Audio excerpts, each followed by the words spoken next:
1. Perkenalkan, nama saya Putri Nabila dari Prodi PGSD 2C. Nah, di sini saya akan mewawancarai salah satu idola saya.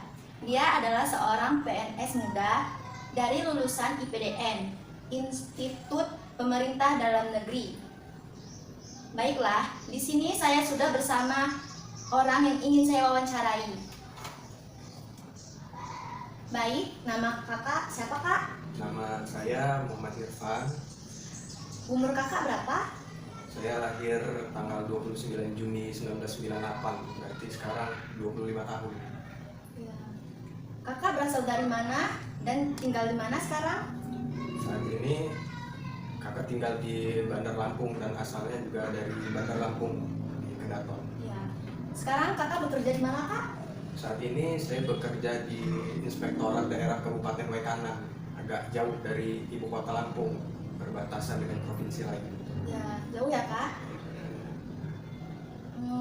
Apa alasan kakak menjadi seorang PNS di usia muda? Kalau ingin jadi PNS itu sebenarnya yang pertama ya untuk mengabdi ke negara ya. Memang banyak cara mengabdi untuk negara. Salah satunya menjadi seorang PNS ini. Ya. Makanya saya ingin jadi seorang PNS yang pertama ya untuk mengabdi pada negara, dan yang kedua memang saya tertarik dengan dunia birokrasi dari kecil, dari SMP, SMA sering ngobrol tentang birokrasi dan memang ingin membuktikan bahwa nggak semua birokrasi itu buruk. Apa saja aktivitas yang kakak lakukan di dalam pekerjaan saat ini? Kalau aktivitas sekarang sebagai orang yang bekerja di inspektorat itu menjadi pengawas. Inspektorat itu mengawasi seluruh pegawai di Waikanan itu. Contohnya mulai dari kepala kampung, kepala sekolah, dan pegawai kepala puskes dan pegawai di pemerintah Kabupaten Waikanan itu kami yang mengawasi. Istilahnya di inspektorat ini polisinya pegawai. Jadi mulai dari keuangannya kami awasi, kinerjanya kami awasi, dan ya oknum-oknum yang jarang masuk kantor, yang main-mainin anggaran itu semua ya kami awasi. Ya. Apa saja tantangan yang kakak hadapi dalam pekerjaan?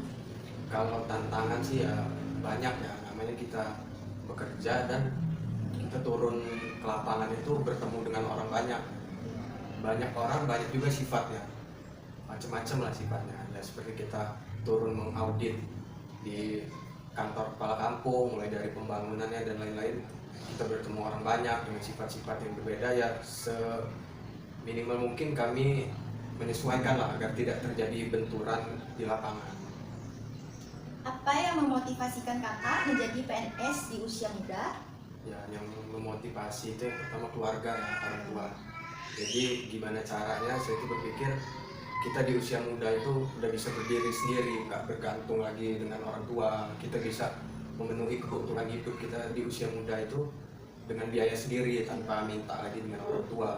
Kemudian ya ada target-target sendiri sih, kan sebagai PNS ini menjadi pelayan masyarakat. Kalau kita bisa melayani masyarakat dengan baik itu ada kepuasan tersendiri. Sudah berapa lama kakak menjadi seorang PNS muda? Kalau saya menjadi PNS mulai dari tahun 2021, setelah lulus dari IPDN langsung dilantik menjadi PNS. Apakah kakak bisa menceritakan perjuangan kakak untuk menjadi PNS di usia muda? Ya, kalau sedikit cerita perjuangan ya lumayan lah perjuangannya, nggak gampang untuk langsung masuk IPDN dan menjadi PNS. Saya tes IPDN itu 2 kali. Yang pertama itu gugur, tapi ya masih gigih lah karena cita-cita kita kan mau ngabdi ke negara. Jadi di tahun kedua itu tes lagi dan alhamdulillah keterima. Itu banyak sih yang perlu diperjuangin, mulai dari pelajaran, nambah kita itu belajar wawasan kebangsaan, intelijensia umum, dan karakteristik pribadi itu.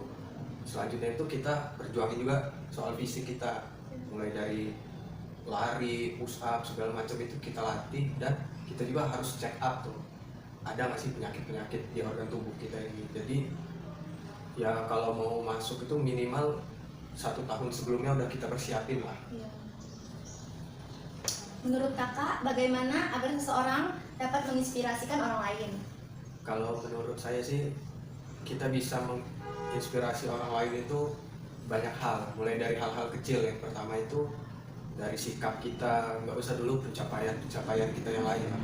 Mulai dari hal kecil, yang pertama itu sikap kita. Artinya kita bisa menjadi contoh dulu untuk orang lain, dan itu konsisten kita lakukan. Sikap yang bagus yang bisa menjadi contoh itu selalu kita terapin. Dan yang kedua, untuk bisa menginspirasi orang lain, kita harus memberikan, oh kita punya skill, kita punya keterampilan, itu kita bagi ke orang-orang, ke negara. Artinya kita bisa berguna lah untuk minimal orang di sekitar kita. Baiklah, terima kasih untuk Kak Irfan sudah meluangkan waktu untuk saya wawancarai. Saya ucapkan terima kasih, sehat selalu buat Kak Irfan dan sukses selalu. Wassalamualaikum warahmatullahi wabarakatuh. Waalaikumsalam warahmatullahi wabarakatuh.